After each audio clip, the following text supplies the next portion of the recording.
माखासे फोसावदिं मेलाव नुनो मोनदों बिजेपिआ फैगौ बिसायख'थियाव हारसिङै बाहागो लादों माबायदि बियो बिजेपि हान्जानि बिथांमोननि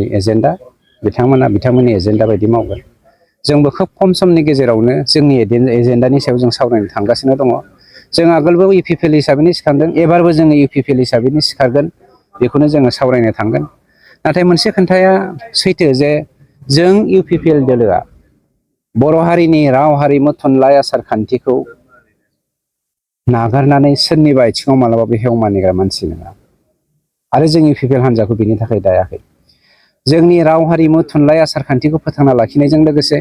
बिटिसिआव थानाय 22टा जाथि जनगोष्ठीजों जों जथायै माबोरै सान्थि गायसनगोन बिनि थाखायनो जों खामानि मावदों गतिके मोनसे बाथ्राया कनफार्म एनि पलिटिकेल पार्टिनि खाथियाव इउपिपिएल दोलोआ हार मानिया जोङो मालाबाबो कमप्रमाइस खालामा बिजेपि दोलोआ 20निख्रुइबो बांसिन मासियाव देरहानायनि खोथाखौ बुंबाय बिथांमोना 40आव 40खौबो गेलेनो हागौ बेवहाय जोंहा बुंनांगौ गैया बे डेम'क्रेटिक मोनसे हादोर डेम'क्रेटिक मोनसे जोंनि काउन्सिल बिथांमोना हायो नायनोसै दावहाथिलियाव सोर दावहायाव देरहायो इउपिपिएल हिसाबै माबायदि जाना दं दा सार इउपिपिएल हिसाबै जोङो दिनैनि गेजेराव 20 नङा जों 20निफ्राय बारा देरहानानै दङ